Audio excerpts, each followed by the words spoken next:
নমস্কার দর্শক বন্ধুরা, জীবনবাণী অনুষ্ঠানে আপনাকে স্বাগত জানাই। আমরা জানি আমাদের অনেক দর্শক বন্ধুরা সারাদিন ব্যস্ত থাকলেও এই সময়টার জন্য ঈশ্বরের বাক্যের সান্নিধ্যে আসার জন্য অপেক্ষা করে থাকেন। ঈশ্বরের বাক্য আমাদের জীবনে প্রতিদিন নতুন নতুন আশীর্বাদ বহন করে আনে। আসুন না, ধন্যবাদ সহকারে ঈশ্বরের বাক্যের মাধ্যমে আজকের দিনের আশীর্বাদ আমরা গ্রহণ করি।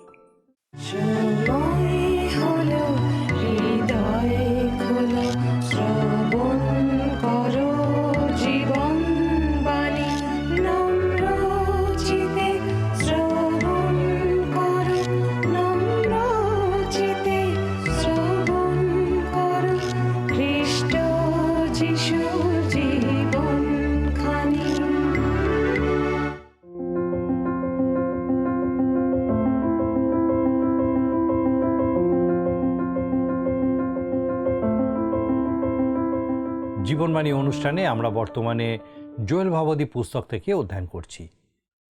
আমাদের গত পর্বগুলিতে এই পুস্তকটির বিষয়ে যা যা জানতে পেরেছি তা হলো যে জোয়েল ভাবাদী ছিলেন প্রথম ভাববাদী যার ভাববাণী আমরা লিখিত আকারে পাই। তিনি দক্ষিণের রাজ্য অর্থাৎ জিহুদা রাজ্যে বাস করতেন এবং সেই রাজ্যের বিষয়েই ভাববাণী বলেছিলেন। অন্যান্য ভাববাদীরা যেমন তাদের সময়ের কোনো বিষয়ে, বিশেষ করে রাজ্যবাসীর করা কোনো পাপের জন্য তাদের যে ক্লেশ ভোগ করতে হচ্ছে সেই বিষয়ে বলতে বলতে তাদের ভাববাদীর দৃষ্টি দ্বারা প্রথমে অদূর ভবিষ্যতে তাদের উপরে যে ক্লেশ নেমে আসবে সেই বিষয়ে দেখতে পেতেন, আর তারপরেই তারা আরও অনেক দূর এগিয়ে যেতেন। যুগান্তে হওয়া মহাক্লেশের বিষয়ে কি ঘটছে সেটা তারা দেখতে পেতেন। জোয়েল ভাবাদীর ক্ষেত্রেও সেটা প্রযোজ্য ছিল। আমরা দেখেছি যে জোয়েল তার ভাববাণীর শুরুতে সেই দেশে হওয়া একটি মহামারীর বিষয়ে উল্লেখ করেছেন। সেই মহামারী পঙ্গপালের আক্রমণের কারণে হয়েছিল। তারপর তিনি সেখান থেকে সরে এসে অদূর ভবিষ্যতে সেই রাজ্যের উপরে শত্রুর আক্রমণের কারণে যে ক্লেশ তাদের পেতে হবে সেই বিষয়ে বলেছেন। তিনি বলেছেন এই সমস্ত কিছু হচ্ছে এই জাতির উপরে নেমে আসা চূড়ান্ত ক্লেশের একটি পূর্ব ছায়া মাত্র। ইসরায়েল জাতিকে এবং বৃহৎ অর্থে সমগ্র জগৎকে একটি মহাক্লেশের সময়ের মধ্যে দিয়ে যেতে হবে, যা হচ্ছে এমন একটা সময়ের অংশ যাকে তিনি সদাপ্রভুর দিন রূপে চিহ্নিত করেছেন। আমরা এই বিষয়ে আমাদের গত পর্বে আলোচনা করেছি। আমাদের আজকের পর্বেও আমরা এই বিষয়টা নিয়ে আরও অধ্যয়ন করব।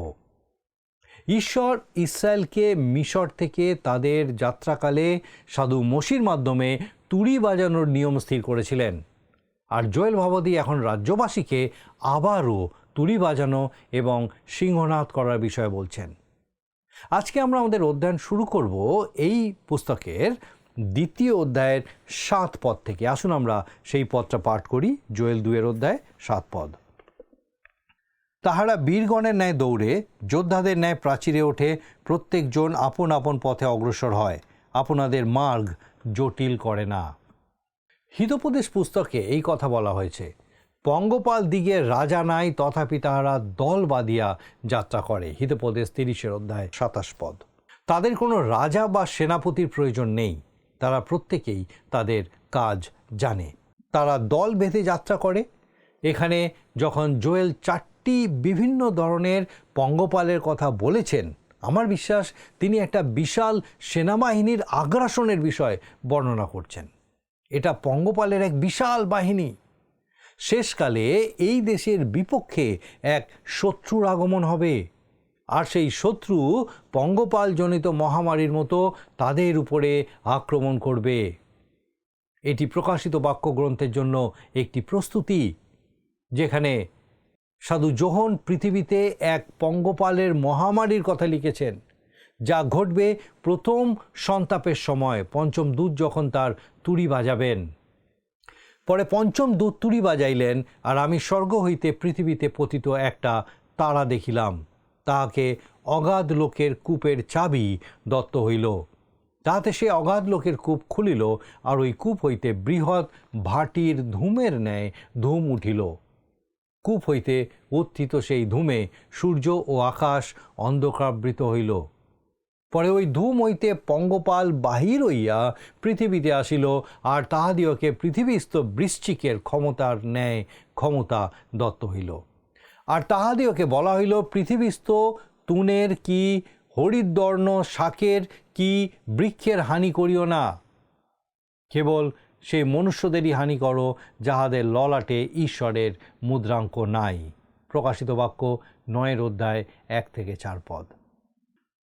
এই পঙ্গপাল খুব অদ্ভুত ধরনের, যারা কোনো হরিতবর্ণ উদ্ভিদকে আক্রমণ করবে না, যেমন পঙ্গপালেরা সাধারণত করে থাকে। তারা সব মানুষকেও আক্রমণ করবে না, কিন্তু এই পঙ্গপাল যাহাদের ললাটে ঈশ্বরের মুদ্রাঙ্ক নাই তাহাদেরকেই কেবল আক্রমণ করবে। এটা এমন একটা ভয়ঙ্কর সময় হবে, মানুষেরা মৃত্যুর অন্বেষণ করবে কিন্তু তারা সেটা খুঁজে পাবে না, অর্থাৎ তারা আত্মহত্যা করতে চাইলেও করতে পারবে না। উহাদিওকে বধ করিবার অনুমতি নয়, কেবল 5 মাস পর্যন্ত যাতনা দেবার অনুমতি তাহাদিওকে দত্ত হইল। তাহাদের আঘাতে বৃশ্চিকা হত মনুষ্যের যাতনা তুল্য যাতনা হয়। তৎকালে মানুষেরা মৃত্যুর অন্বেষণ করবে, কিন্তু কোনো মতে তাহার উদ্দেশ্য পাইবে না। তারা মরিবার আকাঙ্ক্ষা করিবে, কিন্তু মৃত্যু তাহাদের হইতে পলায়ন করিবে। প্রকাশিত বাক্য 9 অধ্যায় 5 এবং 6 পদ। এবারে লক্ষ্য করুন, এখানে এই পঙ্গপালের বর্ণনা কীরকমভাবে দেওয়া হয়েছে। ওই পঙ্গপালের আকৃতি যুদ্ধার্থে সজ্জীভূত অশ্বগণের ন্যায়, ও তাহাদের মস্তকে যেন সুবর্ণের তুল্য মুকুট ছিল, এবং তাহাদের মুখ মনুষ্য মুখের ন্যায়, আর তাহাদের কেশ স্ত্রীলোকের কেশের ন্যায়, ও তাহাদের দন্ত সিংহদন্তের ন্যায়। প্রকাশিত বাক্য 9 অধ্যায় 7 ও 8 পদ। এটা একটা অত্যন্ত অদ্ভুত ধরনের পঙ্গপাল। এই মহামারী মহাক্লেশের সময় ঘটবে। আপনারা লক্ষ্য করুন যে জোয়েল ভাববাদী, যিনি লিখিত ভাববাদীদের মধ্যে প্রাচীনতমদের মধ্যে অন্যতম ছিলেন, তিনি প্রেরিত যোহনের জন্য জমি প্রস্তুত করেছিলেন, যাতে যোহন পরে এসে সদাপ্রভুর দিনে পঙ্গপালগুলো যেভাবে দেখা দেবে তার বিশদ বর্ণনা দিতে পারেন। আমি কেবল এইটুকু বলতে চাই যে এই কারণেই আমার মনে হয় যে এটা দুর্ভাগ্যজনক যে অল্প কয়েকদিন প্রভুতে বিশ্বাসী হওয়ার পরে কিছু মানুষ মনে করে যে তারা নিজেরাই বাইবেল ক্লাস নেওয়ার যোগ্য হয়ে উঠেছে। তারা কোন পুস্তক থেকে তাদের শিক্ষা দেওয়া শুরু করার কথা চিন্তা করে? সাধারণত আপনারা দেখবেন তারা হয় সাধু যোহনের সুসমাচার নয়তো প্রকাশিত বাক্য বেছে নেয়। আমার বিচারে এগুলির কোনোটাই নতুন বিশ্বাসীদের জন্য উপযুক্ত পুস্তক নয়। আমার বিশ্বাস মথিলিখিত সুসমাচার হচ্ছে বাইবেলের মূল পুস্তক। যতক্ষণ না আপনি মথিলিখিত সুসমাচার বুঝতে পারছেন, আমার মনে হয় না আপনি যোহনের সুসমাচারের বার্তা ভালোভাবে বুঝতে পারবেন। আর আমি নিশ্চিত যে প্রকাশিত বাক্যের বার্তাও আপনি বুঝতে পারবেন না।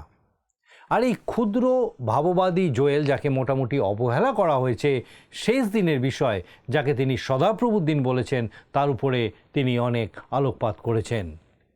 জোয়েল যখন লিখছেন তাহারা বীরগণের ন্যায় দৌড়ে যোদ্ধাদের ন্যায় প্রাচীরে ওঠে, তখন তিনি স্থানীয় পঙ্গপালের মহামারী থেকে ভবিষ্যতের দিকে এগোতে শুরু করেছেন, যেটাকে তিনি সদাপ্রভুর দিন বলে আখ্যা দিয়েছেন।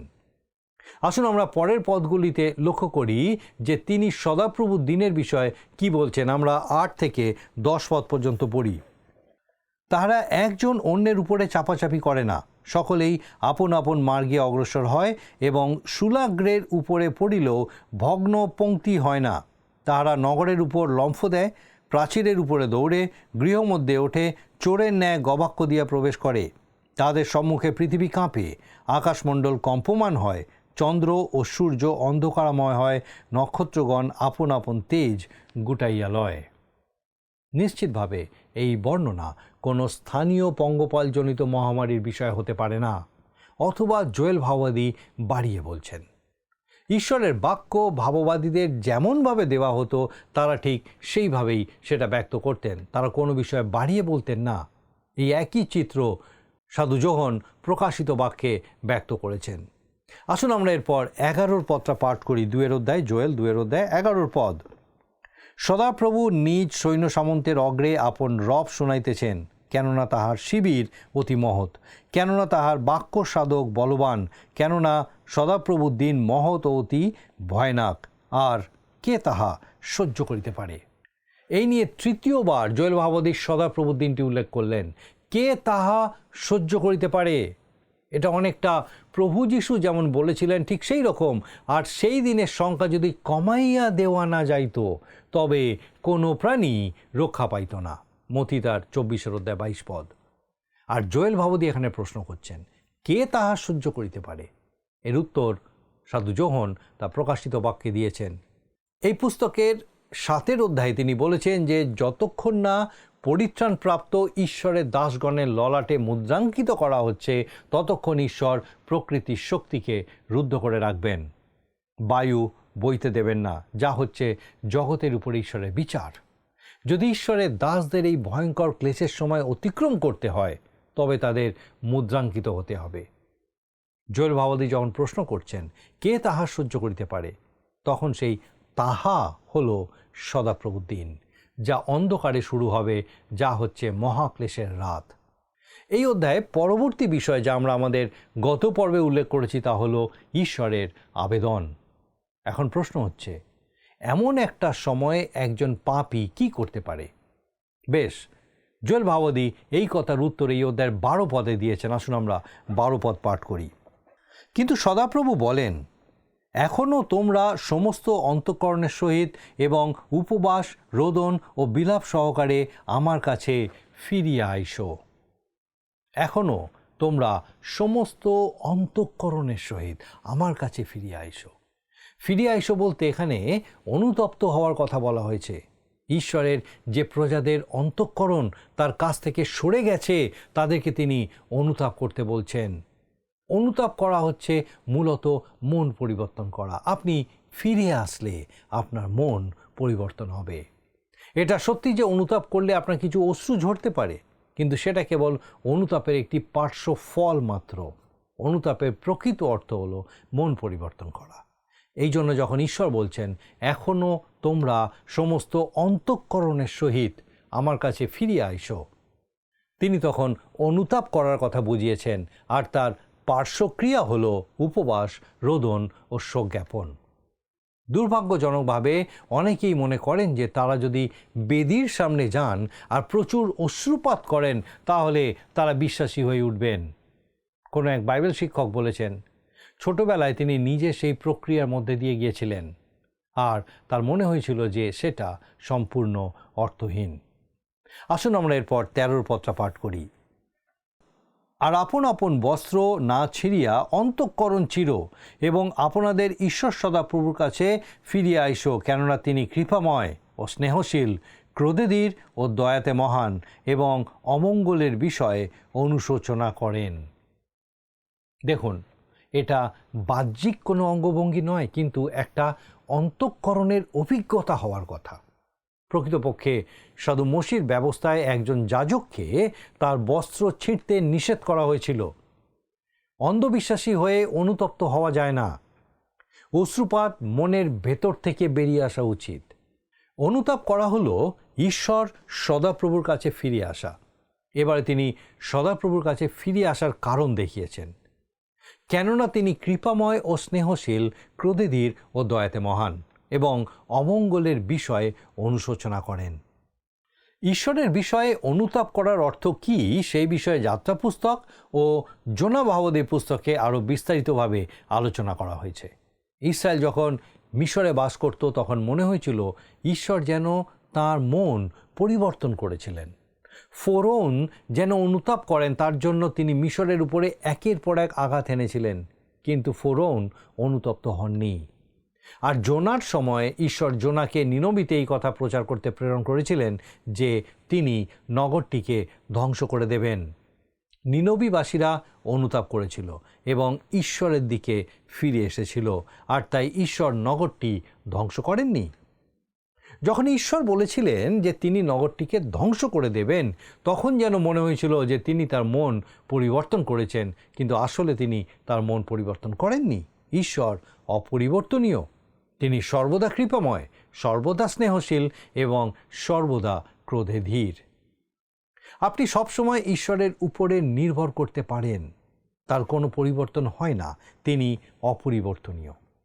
কিন্তু একজন পাপী যখন অনুতাপ করে এবং তার কাছে ফিরে আসে, কার্যত ঈশ্বর বলেন, তুমি আমার বিচারের মধ্যে ছিলে আর আমি তোমার বিচার করব বলেই স্থির করেছিলাম, কিন্তু এখন যখন তুমি আমার কাছে ফিরে এসেছো, আমি আর তোমার বিচার করব না।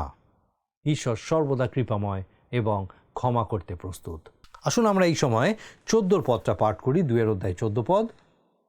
কে জানে যে তিনি ফিরিয়া অনুশোচনা করিবেন না এবং আপনার পশ্চাতে আশীর্বাদ অর্থাৎ তোমাদের ঈশ্বর সদাপ্রভুর উদ্দেশ্যে ভক্ষ নৈবেদ্য ও পেয় নৈবেদ্য রাখিয়া যাইবেন না। অন্যভাবে বলতে গেলে, সদাপ্রভু তোমাকে শস্যক্ষেত্রে এবং দ্রাক্ষাক্ষেত্রে পুনরায় আশীর্বাদ করবেন এবং তার কাছে নিয়ে আসার জন্য তোমার কাছে ভক্ষ নৈবেদ্য ও পেয় নৈবেদ্য থাকবে। প্রসঙ্গক্রমে এখানে পেয় নৈবেদ্যর কথা উল্লেখ করা হয়েছে, যদিও পেয় নৈবেদ্যর বিষয়ে কোনো নির্দেশ লেবীয় পুস্তকে দেওয়া নেই। অন্য নৈবেদ্যের ওপরে পেয় নৈবেদ্য ঢেলে দেওয়া হতো আর সেটা তারই একটি অংশ হয়ে উঠত। যখন সেটা বলির উপরে ঢেলে দেওয়া হতো তখন গরমে সেটা বাষ্প হয়ে উপরে উঠে যেত। আপনার নিশ্চয়ই মনে আছে যে সাধু পৌল চেয়েছিলেন যে তার জীবনকে ওই পেয় নৈবেদ্যের মতো খ্রিস্টের বলিদানের উপরে ঢেলে দিতে। আসুন এরপর আমরা 15 পদ পাঠ করি। তোমরা সিয়নে তুরি বাজাও, পবিত্র উপবাস নিরূপণ করো, পর্বদিন ঘোষণা করো। আমরা এই অধ্যায়ের প্রথমে দেখেছি যে মানুষকে সমবেত করতে বা সতর্ক করতে তুরি বাজানো হতো। প্রথম পদে মানুষকে সতর্ক করতে তুরি বাজানো হয়েছিল, আর এবারে 15 পদে আমরা দেখি যে মানুষকে সমবেত করার জন্য তুরি বাজানোর কথা বলা হয়েছে। মানুষকে সমবেত হয়ে ঈশ্বর তাদের কি বলছেন সেটা শুনতে বলা হচ্ছে, যাতে তারা ঈশ্বরের কাছে ফিরে আসার সুযোগ পায়। তিনি করুণাময় এবং মঙ্গলময় এবং তিনি তাদের গ্রহণ করতে আগ্রহী। পবিত্র উপবাস নিরূপণ করো, পর্বদিন ঘোষণা করো।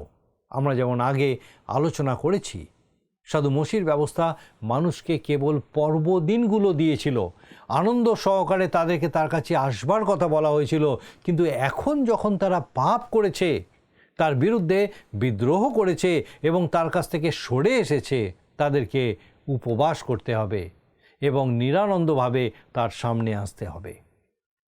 আমরা একমাত্র পাপী রূপে এবং সেই পাপ থেকে ফিরে আসার মন নিয়ে তার সামনে গিয়ে দাঁড়াতে পারি। আপনি যদি এতদিন ঈশ্বরের থেকে সরে গিয়ে থাকেন এবং এখন ঈশ্বরের কাছে ফিরে আসতে চান, আপনাকে কেবল তাকে ডাকতে হবে এবং তিনি আপনাকে উদ্ধার করবেন। প্রভু যিশুতে বিশ্বাস করো, তাহাতে পরিত্রাণ পাইবে। প্রেরিত তার 16 অধ্যায় 31 পদ। আর এই কাজ ছাড়া অন্য আর কোনো কাজ করার প্রয়োজন নেই। আপনাকে কোনো মণ্ডলীর সভ্য হতে হবে না, কোনো অনুষ্ঠানের মধ্যে দিয়ে যেতে হবে না, অথবা তাকে কোনো প্রতিশ্রুতি দিতে হবে না। তার করুণা পাওয়ার জন্য আপনাকে কেবল পাপী রূপে তার কাছে ফিরে আসতে হবে। কৌতূহলের বিষয় হলো, সুসমাচার ঘোষণা করার জন্য যে শব্দটি ব্যবহার করা হয় তার অর্থই হলো তুরি।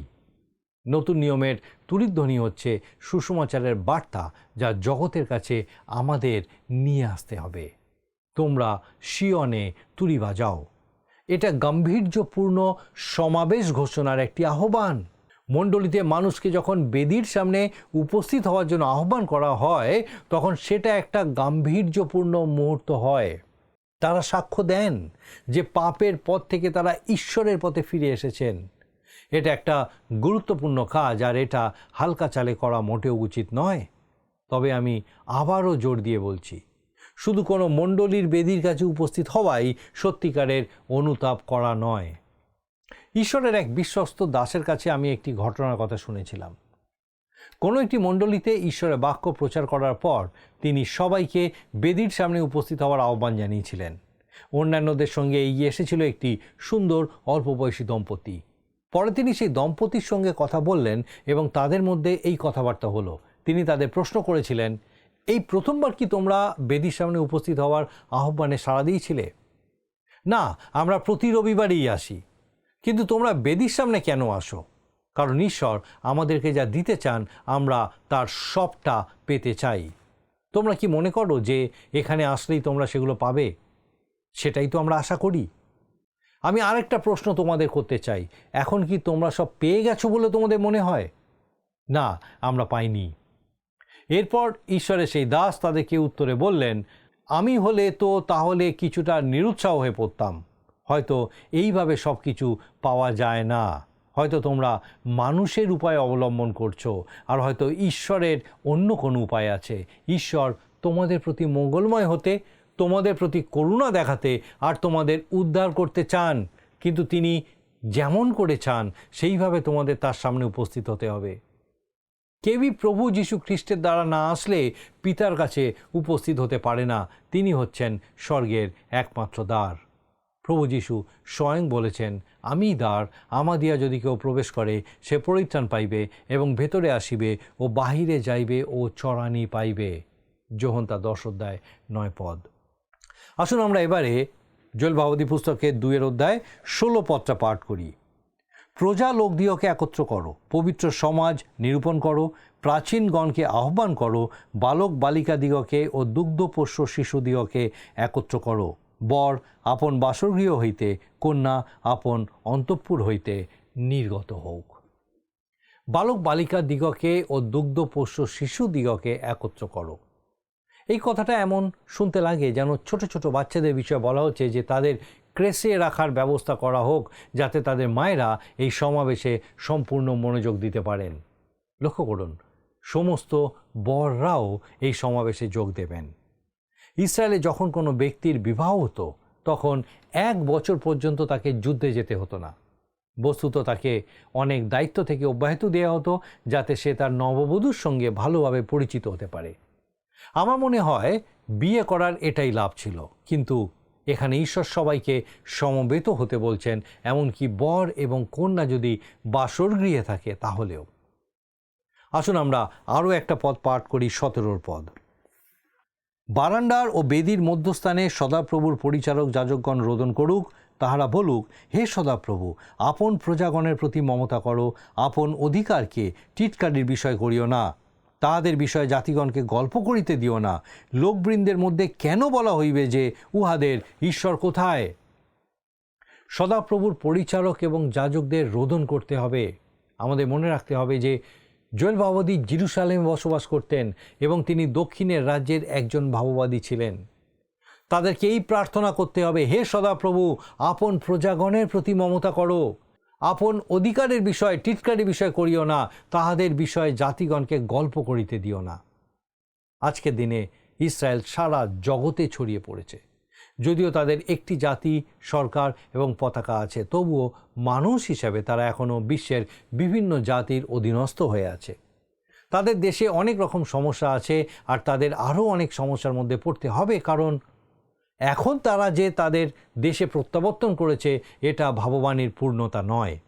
ঈশ্বর যখন সত্যি করেই তাদের দেশে ফিরিয়ে আনবেন তখন তাদের আর কোনো সমস্যাই হবে না। ইসরায়েলের প্রাক্তন প্রধানমন্ত্রী গোল্ডা মেয়ার একবার একটা মন্তব্য করেছিলেন, যা এই ইঙ্গিত করেছিল যে মসি একটি ভুল করেছিলেন। তিনি এই ধরনের কথা বলেছিলেন, চিন্তা করুন, মসি আমাদের সমস্ত জাতিকে 40 বছর ধরে প্রান্তরের মধ্যে দিয়ে ঘুরিয়ে নিয়ে এসে এমন একটা জায়গায় এনে রাখলেন যেখানে প্রাকৃতিক তেলের কোনো অস্তিত্ব নেই। কিন্তু যদি তিনি পুরাতন নিয়মে বিশ্বাস করতেন তবে তিনি জানতেন যে রাতে তারা অগ্নিস্তম্ভ আর দিনে মেঘস্তম্ভ দ্বারা পরিচালিত হয়েছিল। আর ঈশ্বরের একটি নির্দিষ্ট উদ্দেশ্য ছিল তাদেরকে এমন ভূমিতে বসতি স্থাপন থেকে বিরত রাখার যেখানে প্রচুর পরিমাণে তেল উপলব্ধ ছিল। তারা কখনোই তাদের জমি ফিরে পেত না, এটা একেবারেই নিশ্চিত। বাস্তবে ইসরায়েলের যা প্রয়োজন তা তেল নয়, কিন্তু জল। তাদের পর্যাপ্ত পরিমাণে জল নেই, কারণ ঈশ্বরের বিচার তাদের উপরে পড়েছে। মসি কোনো ভুল করেননি, কারণ তিনি ঈশ্বরের নির্দেশ পালন করেছিলেন, আর নিশ্চিতভাবে ঈশ্বর কোনো ভুল করেননি। আজকে আমাদের অনুষ্ঠান আমরা এখানেই শেষ করব, কিন্তু তার আগে আসুন আজকে যে বিষয়গুলো দেখলাম আরেকবার আমরা দেখে নিই। সদাপ্রভুর দিনে ইসরায়েলবাসীকে এখনকার মতোই আরেক ধরনের পঙ্গপালের আক্রমণের সম্মুখীন হতে হবে। এই পঙ্গপালের আকার ও আচরণ একেবারেই ভিন্ন প্রকৃতির, যা সাধারণত দেখা যায় না, যদিও তাদের ক্লেশ দেওয়ার ক্ষমতা আরও বহুগুণ বেশি। ঈশ্বর তাদের এখনও তার কাছে ফিরে আসতে বলছেন, যাতে তারা এই ক্লেশ থেকে রক্ষা পেতে পারে। ঈশ্বর স্নেহশীল ও মঙ্গলময়, তিনি সর্বদা তার প্রজাদের রক্ষা করতেই আগ্রহী। আমরা আমাদের আগামী পর্বে এই অধ্যায়ের আরও একটি গুরুত্বপূর্ণ বিষয় নিয়ে আলোচনা করব, আর আমার বিশ্বাস আপনি নিশ্চয়ই উপস্থিত থাকবেন। আসুন প্রার্থনায় যাব, আর আমি চাইব আপনি আমার সঙ্গে প্রার্থনায় যোগ দিন। আসুন প্রার্থনা করি। স্বর্গীয় পিতা, ধন্যবাদ দিই প্রভু যে আরেকবার তুমি আমাদেরকে তোমার জীবন্ত বাক্যের সান্নিধ্যে আনলে। ধন্যবাদ দিই আমাদের প্রত্যেক দর্শক বন্ধুকে তোমার পবিত্র পরাক্রমে তোমার জীবন্ত বাক্য দ্বারা উৎসাহিত, উজ্জীবিত, অনুপ্রাণিত হতে সাহায্য করলে। সেই প্রত্যেক দর্শক বন্ধু, তাদের পরিবার পরিজন প্রত্যেককে পিতা তোমার পবিত্র আত্মার পরাক্রমে সুস্থ রাখো, সুরক্ষিত রাখো।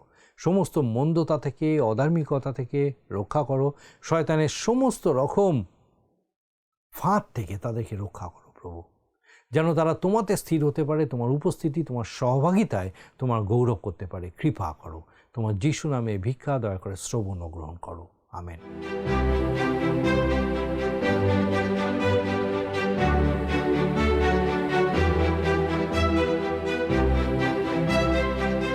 প্রিয় দর্শক বন্ধুরা, আপনাদের কাছে আমার বিশেষ অনুরোধ, এই অনুষ্ঠান কেমন লাগছে তা আমাদেরকে অবশ্যই জানাবেন। আর যদি আপনাদের কোনো প্রশ্ন থাকে তাও আমাদের জানাবেন। আমরা চেষ্টা করব আপনার প্রশ্নের উত্তর দিতে।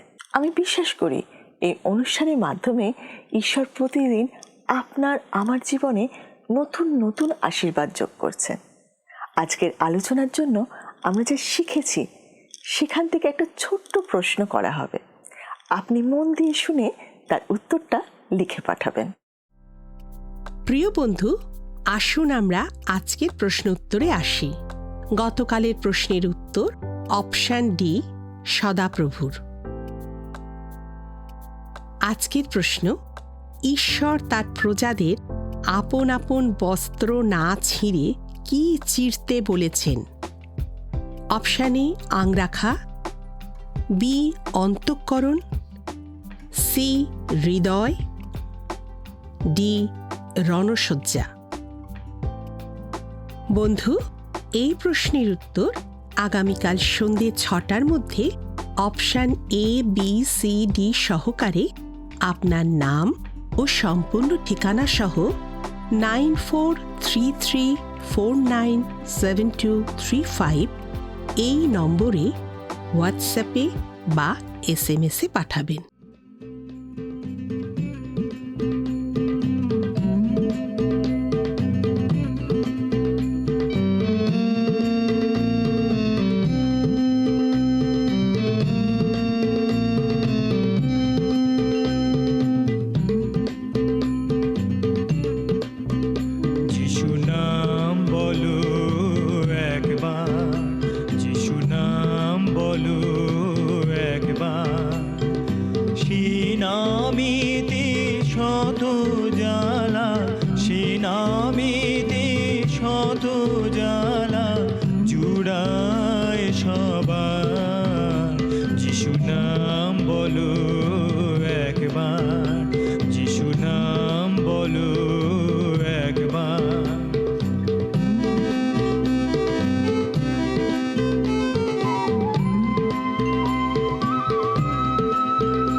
যদি আপনার এই অনুষ্ঠান ভালো লেগে থাকে তাহলে এই নম্বরে একটি মিসড কল করুন।